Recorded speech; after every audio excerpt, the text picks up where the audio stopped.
Corporation deputy mayor సల్ల రమ్య, మాజీ municipal vice chairman సల్ల మహేష్ మనతో పాటు ఉన్నారు. ఇద్దరు కూడా ఒకే ఇంట్లో ఇద్దరు, ఒకరు డిప్యూటీ మేయర్ కాగా ఒకరు వైస్ చైర్మన్గా చేసి ఉన్నారు. వారు ఈ రాజకీయ అనుభవం గురించి మనం తెలుసుకునే ప్రయత్నం చేద్దాం. ముందుగా మీరు డిప్యూటీ మేయర్గా అయినందుకు కంగ్రాచులేషన్స్. చెప్పండి, ఎట్లా ఉంది, ఎట్లా అనిపిస్తుంది ఫస్ట్ టైం మీరు పొలిటికల్గా, అంటే గతంలో రాజకీయంగా ఉన్నారు కానీ ఇప్పుడు పదవి అలంకరించారు, ఏం చెప్తారు? చాలా సంతోషంగా ఉంది. ఎందుకంటే గత మున్సిపాలిటీలో లాస్ట్ వైస్ చైర్మన్గా మా సార్ తోటి మున్సిపాలిటీ అనేది ముగిసింది. ఫస్ట్ కార్పొరేషన్లో ఫస్ట్ డిప్యూటీ మేయర్గా నాకు ఈ అవకాశం వచ్చినందుకు చాలా చాలా సంతోషంగా ఉంది. ఈ అవకాశాన్ని కల్పించిన పెద్దలు ప్రేమ్ సాగర్ రావు గారు మరియు సురేఖమ్మ గారికి నా ప్రత్యేక ధన్యవాదాలు తెలియజేస్తున్నాను. అట్లాగే 54వ డివిజన్ ప్రజలందరికీ నా ఈ విజయం అంకితం చేస్తున్నాను. ఇందులో పాల్గొన్న కాంగ్రెస్ కార్యకర్తలు కానీ ప్రజలకు కానీ నేను మరోసారి ఈ మీడియా ముఖంగా ధన్యవాదాలు తెలియజేస్తున్నాను.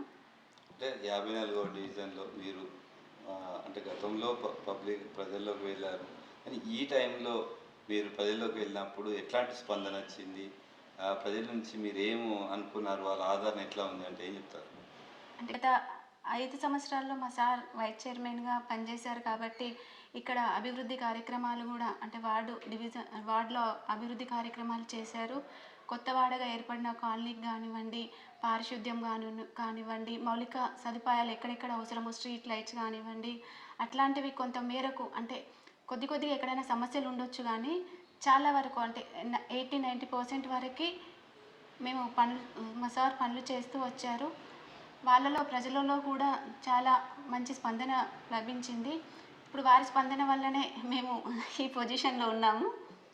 అంటే మహిళల నుంచి ముఖ్యంగా చూసుకున్నట్టు ఒక మహిళగా ముందు వెళ్ళారు, మహిళల నుంచి ఎలాంటి స్పందించింది, మీరు మహిళలకు ఏం అక్కడ వారికి ఎలాంటి సహాయం చేస్తాం, ఎట్లా ఉంటామని చెప్పి మీరు ప్రజలకు వెళ్ళి? అయితే మన రాష్ట్ర ప్రభుత్వ ఉద్దేశం కూడా ఏంటంటే 1 కోటి మంది మహిళలను కోటీశ్వరులు చేయడమే మన రాష్ట్ర ప్రభుత్వ ఉద్దేశము. అట్లాగే మనకున్న విజన్ ఉన్న ఎమ్మెల్యే కూడా ఉన్నారు. మహిళలకు పెద్దపీట వేసి 50% అనే దాన్ని 52%గా తీసుకెళ్ళి మనకు అవకాశం కల్పించారు. అంటే రాష్ట్ర ప్రభుత్వం నుంచి ఎట్లాంటి సంక్షేమ పథకాలు వారికి అర్హులైన వారికి ఇంటింటికి చేరేలాగా మేము చూస్తాము అని వాళ్ళకు తెలియజేయడం జరిగింది. అట్లాగే అప్పుడు ఇంద్రమ్మ పథకాలు కానీ అట్లాంటివి కూడా వారికి అంటే అర్హులైన వారికి ఇక్కడ ఇవ్వడం జరిగింది.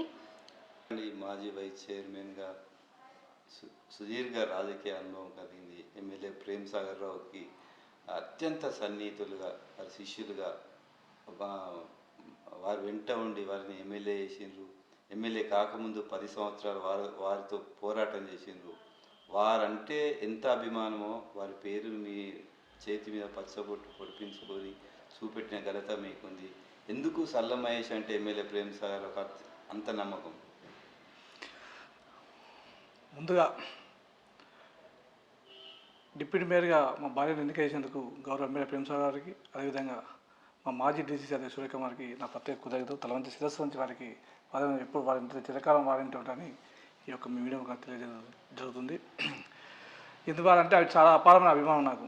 ఎందుకంటే వారు ఇలా చాలా బయట ఒక అపోహ ఉంది, రాజకీయాలు చేయాలంటే డబ్బు గలవారే రాజకీయం చేస్తారని చెప్పి ఒక అపోహ ఉంది. సామాన్యులు పోటీ చేయలేరు, కౌన్సిలర్ వార్డు మెంబర్ కూడా కాలేరు, డబ్బు ఉంటే ఏం సాధ్యమవుతుంది అనే విధంగా ఇప్పుడున్న రాజకీయాల్లో ఉన్నాయి. వాటికి అనుగుణంగా గౌరవ ఎమ్మెల్యే ప్రేమ్ సాగర్ రావు గారు ఎవరైతే పబ్లిక్ సర్వీస్ చేస్తారో, ఎవరైతే లాయల్టీగా ఉంటారో, ఎవరైతే నిజాయితీగా ఉండి పబ్లిక్ సమస్యలు అర్థం చేసుకొని వారి దగ్గర తీసుకొస్తారు, వాలంటీర్లను గుర్తించి వారికి టికెట్ ఇప్పించి వారికి బీఫామ్ ఇచ్చి గెలిపించడం జరుగుతుంది. ఎందుకంటే నేను గతంలో ఈ యొక్క 7వ డివిజన్ ఉన్నప్పుడు నేను ఇండిపెండెంట్గా పోటీ చేయడం జరిగింది. ఆ తర్వాత కొంతమంది రాజకీయ నాయకులు మమ్మల్ని వారి ఓట్ల కోసం వినియోగించుకోవడం జరిగింది. ఆ తర్వాత గౌరవ ఎమ్మెల్యే ప్రేమ్ సాగర్ రావు గారి దగ్గరికి నేను వెళ్ళగానే నన్ను దగ్గర తీసుకోవడం జరిగింది. వారు తీసుకున్న వెంటనే అప్పటి నుంచి 10 ఏళ్ళ నుంచి వారితో ఉంటే వారు మేము పోగానే ఫస్ట్ యూత్ ప్రెసిడెంట్గా, మళ్ళీ ఒకసారి యూత్ ప్రెసిడెంట్గా, మళ్ళీ నేను కౌన్సిలర్ మా మదర్ అప్పుడు మాకు ఇక్కడ సేమ్ మహిళ 2020లో మళ్ళీ సేమ్ మహిళ అయింది. ఈ మహిళ అయితే ఈ వార్డులో మా మదర్కు, మా అమ్మకు అవకాశం ఇచ్చి పక్కవాడు రెండో వాడు దొరపల్లి గాంధార్లో నన్ను కూడా పోటీ చేయాలని చెప్పి వారే నాకు ఇష్టం లేకున్నా నువ్వు ఖచ్చితంగా చేయాలి రాడా, నువ్వు చేస్తే బాగుంటే నువ్వు గెలుస్తావు అని చెప్పి నన్ను ప్రోత్సహించి రెండవ టికెట్ ఇచ్చి నన్ను 2 వాళ్ళల్లో ఇలా మంచిర్యాల జిల్లాలో ఇలా ఒక గుర్తుపట్టే విధంగా నన్ను 2 గెలిపించి సల్లమేష్ అని ఒక పేరును గుర్తు చేయించి అందరికీ పరిచయం చేసిన ప్రేమ్ సాగర్ రావు గారిని పరిచయం చేయడం జరిగింది. అంటే కేవలం డబ్బు గురించే రాజకీయాలు అనుకుంటారు, కానీ ప్రేమ్ సాగర్ రావు మాత్రం దమ్ము ధైర్యం తీసుకొచ్చి ఇలా ప్రజలకు ఉపయోగపడుతూనే ఇలా కౌన్సిలర్ కానీ కార్పొరేటర్ కానీ చైర్మన్ కానీ వైస్ చైర్మన్ కానీ మేయర్లు కానీ డిప్యూటీ మేయర్ చేయడం జరుగుతుంది. ఎందుకు అంటే ఇలా మేము 2 గెలవంగానే వారి ఇంటే ఉన్నాం, ఇలా ప్రతిపక్షంలో ఉన్నా వారింటే ఉన్నాం, ఇలా పబ్లిక్లో పనులు కాకపోయినా పబ్లిక్ మమ్మల్ని అర్థం చేసుకొని అప్పుడు గతంలో ఉన్న 2వ వార్డు కావచ్చు 12వ వార్డు ప్రజలు మమ్మల్ని అర్థం చేసుకొని ప్రతిపక్షంలో ఉన్నారు కదా మన కోసం కొట్లాడతారు, కొట్లాడి ఇతనే ఇంకా కొన్ని వాళ్ళ సమస్యలకు పరిష్కారం అయితే అందరూ ఒకటే పార్టీలో ఉంటే ఇలాంటి సమస్య పరిష్కారం కావు కాబట్టి ప్రతిపక్షంలో మనోడు ఉంటే కొట్లాడి పక్క వాళ్ళకు సాయం చేస్తారని చెప్పి నన్ను ప్రతిపక్షంలో పంపించారు. అయినా మా ప్రజలు ఈ 12వ డివిజన్ అప్పుడు వార్డు ప్రజలను ఆశ్రయించడం జరిగింది. అలాగే మేము లాయల్టీగా నిజాయితీగా వారి వెంటే ఉండు ఇలా డబ్బుకు కానీ అధికారం కోసం కానీ ఇక దేనికోసం మేము లొంగకుండా అధికార పార్టీకి పోలేదు, ఇదే పార్టీలో కొనసాగించడం. అదేవిధంగా 2019లో ఎలక్షన్స్ రాగానే గౌరవ ఎమ్మెల్యే గారు ఎమ్మెల్యే గెలవంగానే అవిశ్వాసం పెట్టి నన్ను వైస్ చైర్మన్గా చేయడం జరిగింది. అది ఎందుకంటే వారికి కావాల్సింది నిజాయితీ, పనిచేసేవారు కావాలి, డబ్బు ఉన్నవారు కాదు, డబ్బుకు ప్రియారిటీ ఇయ్యరు వారు చూడండి డబ్బు కాదు, వారు ఎంతో విలాసంతో జీవితాన్ని విడిచిపెట్టుకుని ప్రజాక్షేత్రంలోకి వచ్చి ప్రజలకు సేవ చేస్తాను అనుకున్నారు కాబట్టి అలాంటి వ్యక్తి అయితేనే మళ్ళీ ప్రజాసేవ చేయగలుగుతారు. కాబట్టి మాలాంటి వాళ్ళని కొంతమంది ఎవరైతే అట్టడుగు స్థానంలో వాళ్ళని తీసుకొచ్చి ఇలా ఎంతోమంది నాయకులను చేయడం జరుగుతుంది. వారు అంటే ఎమ్మెల్యే ప్రేమ్ సాగర్ రావు ఇంత ఈ 60 డివిజన్లలో 60 మంది కార్పొరేటర్లు ఉన్నారు, కానీ సల్లమహేష్ని ఎందుకు ఎంచుకున్నారంటే ఏం చెప్తారు? సల్లమహేష్ని ఎందుకు ఎంచుకున్నారంటే ఎవరైనా నేను గతంలో వైస్ చైర్మన్ నాకు అనుభవం ఉంది, మా మిసెస్ BSc BEd చదివారు, తను రాజకీయాల్లో కొంచెం అనుభవం ఉంది. ఎందుకంటే నేను వైస్ చైర్మన్ ఉన్నప్పుడు కౌన్సిలర్ ఉన్నప్పుడు నాతో పాటు ఏ కార్యక్రమానికి వారు రావడం జరిగింది. అదేవిధంగా సమస్యల అవగాహన నాకుంది, ఎక్కడెక్కడ ఏ సమస్యలు అవగాహన నాకుంది. కొంతమంది మహిళలు ఇలా 50% మహిళలు ఉన్నారు, ఆ మహిళలు సమస్య చెప్పుకోవాలంటే ఒక సభలో కావచ్చు లేదా ఛాంబర్లో కావచ్చు సమస్యలు చెప్పుకోవాలంటే వాళ్ళు మొమ్మట పడడము లేకపోతే ఇబ్బంది పడడం ఇలాంటివి ఉండకుండా అదే ఇంకో మహిళను కూడా డిప్యూటీ మీద చేసి పెడితే వారి మహిళ అయితే ఎవరైనా వారు కూడా సమస్యలు వింటారు కాబట్టి వాళ్ళ సమస్యలు అర్థం చేసుకుంటారు కాబట్టి ఒక మహిళ ఉంటే తీసుకొచ్చి మాకు చెప్తుంది అనుకొని అని ఒక మహిళ కూడా నియమించడం జరిగింది. అదేవిధంగా కొంతమంది ఎమ్మెల్యే గారికి కొన్ని సమస్యలు చెప్దాం అనుకుంటారు, కానీ చెప్పలేకపోతారు. ఏం మేము ఎమ్మెల్యే గారిని కలవగలుగుతామా, మేము కలిసే స్థాయా అని ఉన్నప్పుడు నాలాంటి వాడైతే ఇలా వారికి దగ్గర ఉంటాడు. మనలాంటి మనసొంటి కుటుంబాలకి పైకి వచ్చిన పిల్లగాడు, మనసొంటి కుటుంబంలో ఉన్న పిల్లగాడు, మన పిల్లగాడు అని ఒక ఉద్దేశం ప్రతి ఒక్కరికి కలుగుతుంది కనుక నాకైతే చెప్పుకుంటే నేను గౌరవ ఎమ్మెల్యే గారికి తప్పు ఒప్పో సార్ ఇలాంటి సమస్యలు ఉన్నాయి, ఈ సమస్యలు పరిష్కరించని చెప్పి తీసుకుపోతా అని చెప్పి సార్ ఉద్దేశం ఉంటుంది. ఎందుకంటే ఏదైనా నిజాయితీగా నిజం చెప్తాడు, వారి సమస్య నిజమే వారికైతే అందరూ చెప్పుకుంటారనే ఒక ఉద్దేశంతో నన్ను నియమించాలని నేను అనుకుంటున్నా. అంటే సల్లమహేష్ సారు బర్త్డేలను పురస్కరించుకొని చాలా సేవా కార్యక్రమాలు చేస్తారు. ఎవరు కూడా ఈ ప్రాంతంలో ఇప్పటి వరకు కూడా ఒక స్వచ్ఛమైన తాగునీరు అందించడం కానీ అంటే వాళ్ళ ఇంటి అవసరాలకు ఒక టెంట్ హౌస్ అంటే పేద ప్రజలకు భారం అయ్యేది ఏ ఫంక్షన్ అయినా అది ఒకటి ఉంటుంది, దాన్ని ఫ్రీగా సర్వీస్ చేస్తున్నట్టు ఎందుకు చేస్తున్నట్టు ఏం చెప్తారు? నాకు గౌరవ ఎమ్మెల్యే ప్రేమ్ సాగర్ అంటే వారు ఎమ్మెల్యే కాకముందు నుంచి నాడు జైనాన్ని కంటే వారు నన్ను సొంత వాళ్ళ పిల్లల్లా చూసుకోవడం జరుగుతుంది. ఎందుకంటే సురేఖమ్మ కూడా ఇలా నాకు 2 పిల్లలు అబ్బాయిలు, చిన్న పిల్లలు ఉన్నప్పటి నుంచి నా బిల్డింగ్లో ఉంటున్నా. మా పిల్లలు పుట్టినప్పుడు కానీ హాస్పిటల్లో ఖచ్చితంగా సార్ వస్తారు, మేడం వస్తారు. మేడం ఎప్పుడు వచ్చినా మా పిల్లల్ని వారి పిల్లల్లా చూసుకుంటుంది, మమ్మల్ని వారి పిల్లల్లా చూసుకొని ఇలా గౌరవ ఎమ్మెల్యే గారిని కూడా మా సురేఖమ్మ గారు తాతయ్య విలువని అడుగుతుంది. వాళ్ళు రాగానే ఫస్ట్ వారి దగ్గర తీసుకుంటుంది. ఇట్లా అపారంగా మమ్మల్ని చూస్తారు. అదే రకంగా మేము కూడా వారు నాకు ఏంటంటే ఇక రాజకీయంగా జన్మనిచ్చింది వారే. నన్ను వ్యక్తిగతంగా నేను పుట్టడం కారణం మా తల్లిదండ్రులు జన్మనిస్తే రాజకీయంగా జన్మనిచ్చింది మాత్రం సురేఖమ్మ ప్రేమ్ సాగర్ రావు వారే. ఇక వారంటే నాకు అపారమైన అభిమానం. వారి బర్త్డే వస్తే ఒక బర్త్డేకు నేను పచ్చబొట్టు కొట్టించుకోవడం చేయకపోయినా ఇంకోసారి పేదైతే ఉన్నారో అందరికీ ఇన్సూరెన్స్ పాలసీ చేయించడం జరిగింది.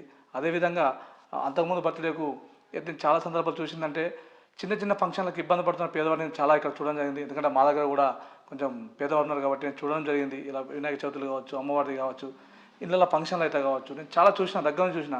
అంటే బిల్లు కట్టలేక చూస్తున్న పరిస్థితి చూసి నా వంతు సహాయంగా నా అభిమాన నాయకుడి బర్త్డే సందర్భంగా పెడితే నా అభిమాయకుడు నాకు గౌరవం, నా ప్రేమ కాబట్టి దీనివల్ల ఒకరికి న్యాయం జరుగుతుంది, ఒకరికి భారం తగ్గుతున్న ఉద్దేశంతో టెంట్ హౌస్ పెట్టడం జరిగింది. అదేవిధంగా మనం ఎంత ఇంట్లో ఉన్న ఎన్ని ఫిల్టర్లు పెట్టినా ఏం పెట్టినా వర్షాకాలం వస్తే, ఎందుకంటే ఆ ప్రకృతి ధర్మం, ఎందుకంటే నీళ్ళు వచ్చేటి మురికి నీళ్ళు వస్తాయి కాబట్టి దానివల్ల చాలామంది చిన్నలు బాధపడుతున్నారు. ప్రతి ఒక్కరు మినరల్ వాటర్ తాగలేరు. ప్రతి ఒక్కరు ఇంట్లో ఏవైతే మినరల్ వాటర్ సంబంధించిన ఆంకులను కానీ అవన్నీ ఫిట్ చేసుకోవడం కనుక నా వంతు సహాయంగా ఇది ఒకటి పెట్టి అలా పెడితే వారు ఎవరైతే అలా వారికి ఉపయోగంగా 2 క్యాన్లు పట్టకపోతే, 2-3 వాళ్ళ అవసరాలను పట్టకపోతే ఎలాంటి జబ్బుల బారిన పడకుండా ఉంటారేమో ఉద్దేశంతో చిన్నపిల్లలు జబ్బున బారిన పడతాయి. చూస్తాను ఇలా హాస్పిటల్లో వస్తే అది సీజన్ మారిన కొద్దీ హాస్పిటల్లో పిల్లల్ని చూస్తాను నేను. ఎందుకంటే మాకు చిన్నపిల్లలు కాబట్టి నేను ఎప్పుడెప్పుడు వేలాది చేస్తాను. కొంతమంది వర్షాకాలం వస్తే నీళ్లు చేంజ్ వల్ల ప్రాబ్లం అవుతుందని తెలిసింది. అలాంటివి కొన్ని గుర్తించి నా వంతు కొంచెం సాయంగా నా అభిమాన నాయకుడి పేరు మీద వారి బర్త్డే సందర్భంగా ఇలాంటి కార్యక్రమం, చిన్న కార్యక్రమాన్ని నేను చేయడం జరుగుతుంది. అంటే ఈ 60 డివిజన్లలో చూసుకున్నట్లయితే ఎమ్మెల్యే ప్రేమ్ సాగర్ రకరకాల వ్యక్తులకు ఈరోజు టికెట్ ఇవ్వడం జరిగింది. అందులో ప్రత్యేకంగా చూసుకున్నట్టయితే చాలామందికి డబ్బు లేని వారికి కూడా టికెట్లు ఇవ్వడం జరిగింది. కొంత సామాజిక సేవ చేసే వాళ్ళకి పార్టీకి సంబంధం లేకుండా పిలిచి టికెట్ ఇవ్వడం జరిగింది. అసలు ఆయన ఉద్దేశం ఏంటి? వాటి ఉద్దేశం ఏంటంటే నేను ఎమ్మెల్యేగా ఉన్నా. గతంలో చాలామంది కార్యకర్తలు నా కోసం కష్టపడ్డారు. ఇప్పుడు నేను ఎమ్మెల్యేగా అధికార పార్టీలో ఉన్నప్పుడు వాళ్ళు కార్పొరేటర్ కాకుంటే ఇక ముందు ఎవరో వస్తే వీళ్ళు ఏ రకంగా అవుతారు, నేను ఉన్నప్పుడే వారిని చేయాలి అనే ఒక ఆశంస, దృఢ సంకల్పం. పేదవారినే ఇలా మనం చేస్తే వాళ్ళకి భవిష్యత్తు వాళ్ళకు కూడా ఒక పేరు తీసుకొచ్చడం అవుతాం. అటు నేను మీకు ఇందాక ముందు కూడా చెప్పిన, ఎవరైతే కష్టపడతారో, ఎవరు ప్రజల్లో సానుభూతి ఉందో, ఎవరు ప్రజలకైతే దగ్గరికి చేరువై ఉన్నారో వారిని పెట్టుకుంటేనే ఇలా వాళ్ళే ఉంటారు. డబ్బున్న వారికి ఇస్తే ఉన్నోడిపై ఉన్నోడికి పెట్టినట్టు, లేనోడు ఉండబెట్టినట్టు అవుతుంది. కాబట్టి ఆ రకంగా ఉండద్దు. ఎవరైతే నా కోసం కష్టపడ్డారో వారిని గెలిపించుకోవాలి. వారిని ఇలా కార్పొరేషన్ కూర్చోబెట్టే దిశగా తీసుకుపోయి ఇలా ఖచ్చితంగా అలాంటి వారికి టికెట్ ఇవ్వడం జరిగింది. ఎవరైతే కొన్ని రేసు కూరలకు కూడా ఇవ్వడం జరిగింది. ఎవరైతే పబ్లిక్ సేవ చేస్తారో ఫస్ట్ వారిని గుర్తించడం జరిగింది. అంటే ఎమ్మెల్యే ప్రేమ్ సాగర్ ఈ గెలిచిన కాంచి చూసుకున్నట్లయితే గతంలో ఎప్పుడు లేని విధంగా ఒక మార్కు మాత్రం కనబడుతుంది డెవలప్మెంట్ విషయంలో. ఎందుకు పేదవాళ్ళ మీద ఇంత ఆయనకు ఈ అభిమానం? అంటే ముఖ్యంగా చూసుకున్నట్టయితే హాస్పిటల్ కావచ్చు, అటు శ్మశాన వాటికి కావచ్చు, అటు స్కూల్స్ కావచ్చు, ఎందుకు ఆయన ఇట్లాంటి ఎంచుకున్నాడంటే ఏం చెప్తారు? అందరూ ఎమ్మెల్యేలు గెలిచిన తర్వాత డబ్బులు సంపాదించుకోవాలి అనే ఒక కోణంలో ఉంటారు. కానీ అట్లా కాకుండా ఫస్ట్ పేదవారికి సంబంధించిన అభివృద్ధి చేయడం పట్ల మీరు ఏం చెప్తారు? ప్రతి ఒక్కరు డబ్బు కోసం పనిచేస్తారు. మాకు ఎంత ఉంది అంత ఉంది చెప్పుకోవడం పనిచేస్తారు. కానీ గౌరవ ఎమ్మెల్యే ప్రేమ్ సాగర్ కేవలం వారి పేరు స్థిరస్థాయిగా నిలిచిపోవడానికి మాత్రమే పనిచేస్తారు. కేవలం పేరు కోసం మాత్రమే, డబ్బు కోసం కాదు. ఎందుకంటే చూడండి, డబ్బు కాదు అది. ఇలా డబ్బు మనం ఎంత ఉందో వెళ్ళేసుకొని తిరగలేము. కానీ పేరు మాత్రం ప్రతి ఒక్కరు మన నోట్లో ఉంటుంది. కాబట్టి వారి పేరు కోసం మాత్రం పనిచేస్తారు. ఇలా అందరు ఓట్ల కోసం, సీట్ల కోసం రాజకీయం చేస్తే గౌరవ ఎమ్మెల్యే ప్రేమ్ సాగర్ మాత్రం పేరు కోసం మాత్రం పనిచేస్తారు, అభివృద్ధి కోసం మాత్రం పనిచేస్తారు, పేద ప్రజల కోసం మాత్రం పనిచేస్తారు. వారు గతంలో మేము ప్రతిపక్షంలో ఉన్నప్పుడు మాతా శిశు అక్కడ హాస్పిటల్ అక్కడ కట్టద్దని చెప్పి మేము ప్రతిపక్షంలో కలుసుకున్నప్పుడు మాతో మాట్లాడించడం జరిగింది. వారు కూడా వచ్చి డీసీసీ అధ్యక్షుడు సురేఖమ్మ కూడా వచ్చి మాట్లాడడం జరిగింది. గౌరవ ఎమ్మెల్యేగా కూడా మాట్లాడడం జరిగింది. అక్కడ కట్టద్దు, అది తప్పు నిర్ణయం, దానివల్ల ఉపయోగం లేదు, గవర్నమెంట్కి నష్టం అని చెప్పి, అది పేద ప్రజలకు ఏమాత్రం ఉపయోగపడని చెప్పిండు. అయినా వినకుండా ఒంటెత్తి పోకటపై గత మాజీ ఎమ్మెల్యే గారు దాన్ని నిర్మించడం జరిగింది. దాన్ని నిర్మించినాక దాని ఓపెన్ అయిన తర్వాత వర్షాకాలం రావడం జరిగింది. వర్షాకాలం రాగానే ముందుగానే మా ఎమ్మెల్యే గారు గతంలో ప్రతిపక్షం ముందుగానే గుర్తించి అక్కడ మాతా శిశు హాస్పిటల్కి నీళ్లు వచ్చే అవకాశం ఉంది, కావున మన కార్యకర్తలు అలర్ట్గా ఉండండి, ఏ క్షణమైనా ఎక్కడికి పోవాలి, వాళ్ళందరూ షిఫ్ట్ చేసి ఏరియా హాస్పిటల్ షిఫ్ట్ చేయాలని చెప్పడం జరిగింది. అలానే మేము కొంతమందికి చెబితే అందరు నవ్వారు. వీళ్ళు ఇరిగేషన్ అధికారులా, లేకుంటే వీరికి అన్నీ తెలుసా, వీళ్ళు జ్యోతిషం చెప్తారా అని మా ఇప్పుడున్న ఎమ్మెల్యే గారిని గతంలో ఉన్న మాజీ ఎమ్మెల్యే విమర్శనం జరిగింది. కానీ వారు చెప్పిన గంటలోపు అక్కడ నీళ్ళు రావడం జరిగింది. హుటాహుటిన మా కాంగ్రెస్ పార్టీ కార్యకర్తలను బయలుదేరి ఆటో డ్రైవర్ల సహాయంతో, అంబులెన్స్ వాళ్ళ సహాయంతో అక్కడి నుంచి అక్కడికి వారిని షిఫ్ట్ చేసి తీసుకుపోతుంటే వాళ్ళని చిలించిపోయిన ప్రతి ఒక్కరు. ఎందుకంటే అప్పుడే పుట్టిన శిశువులు నిండు గర్భిణులను ఇట్లా స్ట్రెచ్చర్గా తీసుకుపోతుంటే వాళ్ళ రక్తం పడుతున్న చూసి అంటే బాధ కలిగింది. గౌరవ ఎమ్మెల్యే గారికి కంటి నుంచి నీళ్ళు కూడా రావడం జరిగింది వారు చూసి, ఇట్లా నా వీడియోలు చూసి. అవన్నీ చలించుకున్న ఎమ్మెల్యే గారు సాధారణ ఎలక్షన్స్ అప్పుడు ఒక పబ్లిక్ ఎలక్షన్ జరుగుతుంటేనే ఒక ప్రెస్ మీట్ పెట్టి చెప్పడం జరిగింది, నేను ఎమ్మెల్యే గెలిస్తే నేను ఇంటిగ్రేటెడ్ మార్కెట్ ఎక్కడ అనవసరంగా ఇంటిగ్రేటెడ్ మార్కెట్ ఐబీలో కడతారో ఆ ఇంటిగ్రేటెడ్ మార్కెట్ కూల్చేసి అది అక్కడ మాతశిశు హాస్పిటల్ నిర్మిస్తా అని చెప్పారు. అదే రకంగా వాళ్ళు గెలవంగానే వారు దాని ఇంటిగ్రేటెడ్ కూల్చేయడం జరిగింది. ఇలా మాతశిశు హాస్పిటల్ను బ్రహ్మాండంగా కట్టడం జరిగింది. ఇంకోటి మనం ఇక సోషల్ మీడియాలో చూస్తాం, ఏం చెప్తారు ప్రతి ఒక్కరు క్వశ్చన్ చేసేవాళ్ళు. ఇలా రాజకీయంలో ఎవరైనా గెలిచినా డబ్బు కోసం, పబ్బ కోసం, బిర్యానీ కోసం ఓటేయకండి, మన విద్య కోసం, వైద్య కోసమే ఓటేయాలని అని చాలా కామెంట్లు రావడం జరుగుతుంది సోషల్ మీడియాలో. గౌరవ ఎమ్మెల్యే గారు ఇవాళ మంచిర్యాల నియోజకవర్గంలో వారు విద్యకు, వైద్యానికే తొలి ప్రాధాన్యత ఇస్తూ ఈరోజు ముందుకు సాగుతున్నారు. ఎందుకంటే లక్షపేటలో ఒక మంచి స్కూల్ నిర్మించి అదేవిధంగా మంచి ఒక హాస్పిటల్ నిర్మించడం జరిగింది. అదేవిధంగా మాతశిశు హాస్పిటల్ను కూడా ఐబీలో నిర్మించడం జరిగింది. అంటే కేవలం వారు విద్యా వైద్యానికే ప్రియారిటీ ఇస్తున్నారని చెప్పి ఇలా పబ్లిక్ కూడా చాలా కూర్చొని ఇలా ఇలా ఎవరైతే మన విద్యావంతులు ఉన్నారో వారందరూ కూడా గ్రహించడం జరుగుతుంది. మంచిర్యాలలో ఎవరైతే మాస్ ప్రాంతాలలో కూడా పబ్లిక్ ఇలా ప్రేమ్ సాగర్ రావు గారు ఇలా మా ప్రజల కోసం చేస్తున్న వాళ్ళకు కూడా అర్థమైపోయింది. ఎందుకంటే రోడ్డు వెడల్పు కార్యక్రమాలు తీసుకుంటే గతంలో ఓట్ల కోసం, డబ్బు కోసం కొంతమంది రాజకీయ నాయకులు ఎన్నుకపోతే గౌరవ ఎమ్మెల్యే గారు వ్యాపారస్తులతో మాట్లాడి వాళ్ళకి కొంత ముందుగా వాళ్ళు ఇబ్బంది పడ్డా ఆ తర్వాత వారు చేసే పని మంచిగా ఉంది, వారి ఇంట నడిచి ఇలా ఆ యొక్క కార్యక్రమాలు తీసుకొని రోడ్డు వెడల్పు కార్యక్రమాలు తీసుకోవడం జరిగింది. గౌరవ ఎమ్మెల్యే గారి ఆరోగ్యం కొంచెం ఇబ్బంది ఉండడం వల్ల కొంచెం ఆలోచన జరిగింది. గౌరవ ఎమ్మెల్యే గారికి చిత్తశుద్ధితో పనిస్తారు. వారు ఏదైతే చేసే ప్రతి పని ఒక ఫ్యూచర్ని ఆలోచించుకొనే చేస్తారు తప్పితే ఇలా దీన్ని వారు చేసే వర్క్ను ఎట్లాంటిగా గతంలో అన్యాకృతమైన డబ్బులు మన ప్రజా డబ్బును దుర్వినియోగం చేయకుండా వారి డబ్బును కాపాడుతూ అది వచ్చే తరాలకు కూడా ఉపయోగపడేలాగా వారు ముందుకు పోతారు తప్పితే ఏదో ఇప్పుడు నామమతంగా చేసే రకంగా ఎమ్మెల్యే గారు ఒక పని లేట్ అయినా దాన్ని ఉపయోగపడంగానే చేస్తారు.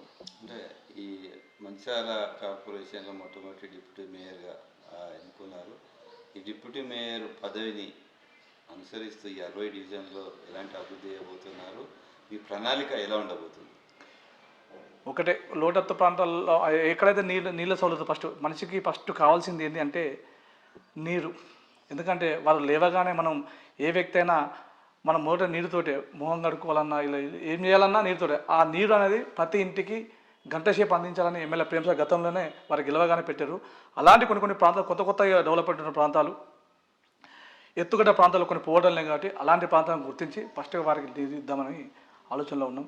అదేవిధంగా గౌరవ ఎమ్మెల్యే సహకారంతో, ఎందుకంటే ఎమ్మెల్యే గారికి ముందు ఆలోచన, ముందు చూపు బాగుంది. ఎందుకంటే వారు నాకు తెలిసి వారి ఆలోచనకు అనుగుణంగా వారితో పాటు అంటే మా ఉడతభక్తి మాకున్న ఆలోచన వారికి గుర్తిస్తూ మేము వాళ్ళ సమస్యలు వాళ్ళ గుర్తిస్తూ ఏదైతే మేజర్గా సమస్యలు మన మార్కెట్ ఏరియాలో కావచ్చు, పెద్ద పెద్ద బజార్ ఏరియాలో ఎంత పెద్ద దాంతోపాటు వీటిని కూడా డెవలప్మెంట్ చేస్తూ ఈ యొక్క మంచిర్యాల కార్పొరేషన్ని నెంబర్ 1 కార్పొరేషన్ దిశగా ఫస్ట్ సారే నెంబర్ 1 దిశగా తీసుకుపోవాలని మేము ఆలోచిస్తున్నాం. ఎందుకంటే ఇలా గతంలో ఇక్కడ ఉన్న డబ్బు ఏవో బంగ్లాలు కట్టి బిల్డింగ్లు కట్టి దుర్వినియోగం అయిపోయినాయి. అవి అంటే ముందస్తు సమాచారం ఆలోచనలు లేకుండా వారి తప్పు నిర్ణయాలకు ప్రజాధనం దుర్వినియోగం అయిపోయింది. కాబట్టి అలాంటి కాకుండా ఏ రూపాయి ప్రజల రూపాయి వృద్ధం కాకుండా 1-4 సార్లు ఆలోచించి అభివృద్ధి దిశగా తీసుకుపోవాలన్నది మా యొక్క ఆలోచన. గౌరవ ఎమ్మెల్యే ప్రేమ్ సాగర్ రావు గారితో మేము నడుస్తూ ఇలా ఈ యొక్క కార్పొరేషన్ని 3 స్థానం ఉంచాలన్నదే మా ధ్యేయం. ఫైనల్గా ఈ మంచిర్యాల కార్పొరేషన్ ప్రజలకు మీరు ఏం చెప్తారు? ఫైనల్గా మంచిర్యాల ప్రజలకు నేను చెప్పేది ఒకటే, గౌరవ ఎమ్మెల్యే ప్రేమ్ సాగర్ రావు ఉన్నామా మనందరికీ వారి నిర్ణయం ఒకటే.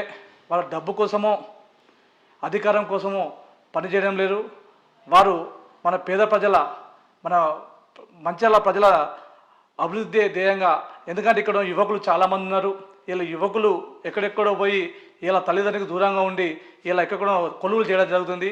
వారందరికీ ఈ మంచిర్యాలలోనే కొలువులు ఇవ్వాలి. ఈ మంచిర్యాలలోనే ఐటీ పార్క్ కానీ, ఇలా ఫిష్ ఫండ్ కానీ, ఇలా హాస్పిటల్స్ కానీ, ఇలా కరకట్టలు కానీ ఇలాంటివి తీసుకొచ్చి డెవలప్మెంట్ చేస్తూ అదే కొలువులు కూడా వచ్చే దిశగా గౌరవ ఎమ్మెల్యే గారు పనిచేస్తున్నారు. ఇలా విద్యా వైద్యానికి ఎవరు మన మంచిర్యాల పట్టణం దాటిపోకుండా ఇక్కడ విద్యా వైద్యం అందించేలా చూస్తున్నారు. కాబట్టి గౌరవ ఎమ్మెల్యే ప్రేమ్ సాగర్ తోటి ఇలా మేమున్నాం, మాతో పాటు ప్రజలను అందరం కలిసి ఇలా ముందుకు సాగి మన యొక్క మంచిర్యాల కార్పొరేషన్ని మనం ముందుకు సాగించి నెంబర్ 1గా చేయాలని మన ప్రజలందరికీ మనం చేసుకుంటున్నాం.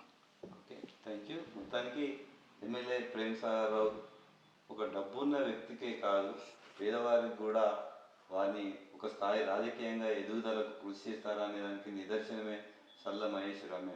ఎందుకంటే గత 10-15 సంవత్సరాల నుంచి మాత్రం ఎమ్మెల్యే ప్రేమ్ సాగర్ శిష్యునిగా మాత్రం కొనసాగుతూ ఈరోజు అంచెలంచెలుగా వారి ఇంట్లో గతంలో 2 కౌన్సిలర్ పదవులు ఇచ్చినప్పటికీ కూడా ఎమ్మెల్యే ప్రేమ్ సాగర్ సహకారంతో విజయం సాధించి గత మున్సిపాలిటీలో వైస్ చైర్మన్గా చేశారు. ఈ నూతనంగా ఏర్పడిన కార్పొరేషన్లో మాత్రం వారి సతీమణికి చల్ల రమ్యకు పదవిని కూడా దక్కించుకోవడం అంతా ఎమ్మెల్యే ప్రేమ్ సాగర్ రావు వారి దూరదృష్టితోటి, అంటే పేద ధనిక అనేది తేడా లేకుండా పనిచేసే కార్యకర్తలకు పదవులు కట్టబెడతారనే దానికి నిదర్శనం మాత్రం సల్ల రమ్య మహేష్లే అని చెప్పుకోవచ్చు. మరో లీడర్తో మళ్ళీ కలుద్దాం. నమస్కారం.